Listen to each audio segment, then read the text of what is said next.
Hi!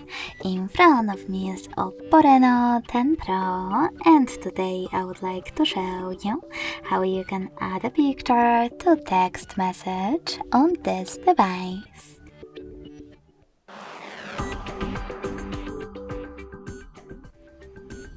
Begin by opening Messages app and clicking on one of your chats. After that, tap on the set icon with a camera and a photo at the bottom left corner. Then just click on your photos that you wish to add, or select Gallery section and tap on them over here. Then click on Add at the top right corner.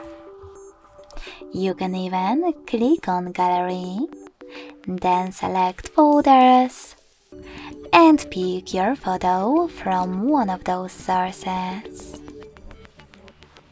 When you find it, hold it, and tap on Select at the top right corner in order to add it. Thanks so much for watching. If you enjoyed this video, don't forget to leave a like, comment, and subscribe. Bye!